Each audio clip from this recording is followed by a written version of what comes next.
नमस्कार बालदोस्तांनो. काल आपण एक सॉन्ग ऐकलं, म्हणजे मी म्हटलं आणि तुम्ही ऐकलं.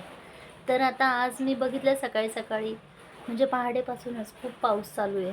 तर मला तेव्हाच लक्षात आलं, की आपण जरा पावसाबद्दल एखादं गाणं म्हणूया, पावसाचं गाणं म्हणूया. तशी तर खूप गाणी आहेत, पण छोट्यांसाठी मला म्हणावंसं वाटतंय. मोठ्यांचीही खूप सारी गाणी आहेत, पण मी आज छोट्यांसाठी एक गाणं म्हणणार आहे. "ए आई मला पावसात जाऊ दे." म्हणजे एखादं लहान मूल कसं आईकडे हट्ट करतं आणि म्हणतं की मला पावसात जायचं आहे, आई जाऊ दे ना गं. आई म्हणते किती भिजशील, सर्दी होईल, खोकला होईल. मग याला काय करायचं असतं बाहेर जाऊन, की बाबा मी पावसात गेली तर खूप सारं मला भिजायला मिळेल, बेडकं दिसतील, एवढ्या विजा चमकताना त्याचा आवाज, ते बघायला मिळेल आकाशात. हे सगळं त्याला अनुभवायचं असतं आणि म्हणून ते मूल म्हणतं की आई मला पावसात जाऊ दे. तर त्यावरच आधारित हे आपलं गाणं आहे. ही आई मला पावसात जाऊ दे, एकदाच ग भिजुनी मला चिंब चिंब होऊ दे. हो आई मला पावसात जाऊ दे, बदकांचा बगठवा नाचतो, बेडूक दादा हाक मारतो, पाण्यामधुनी त्यांचा मजला पाठलाग करू दे.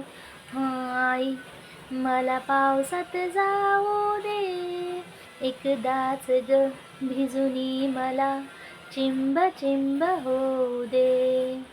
मेघ कसे बघ गडगड करती, विजान भातून मला खुणाविती, त्यांच्या संगे अंगणात मज खूप खूप नाचू दे.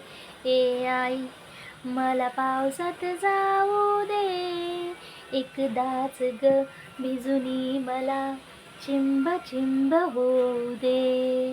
आई धारे खाली उभा राहुनी, पायाने मी उडविल पाणी, ताप खोकला शिंका सर्दी वाटेल ते होऊ दे.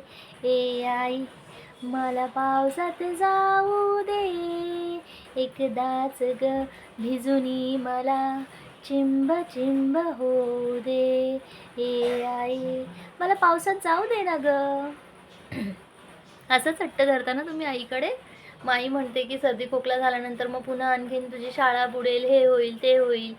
तर मग हे सगळं जर तुम्हाला अनुभवायचं असेल, तर ह्या गाण्यातूनच तुम्ही अनुभवा. जास्त पाऊस असेल तर बाहेर भिजू नका. थोडासा रिमझिम असेल, तर मग तेव्हा तुम्ही जायला काही हरकत नाही आहे. किंवा आईचं ऐकायचं. आई जेव्हा सांगेल तेव्हा जायचं. नको म्हणत असेल, तर घरातच छानपैकी आपली छान गाणी ऐकायची पावसाची. ठीक आहे? बाय.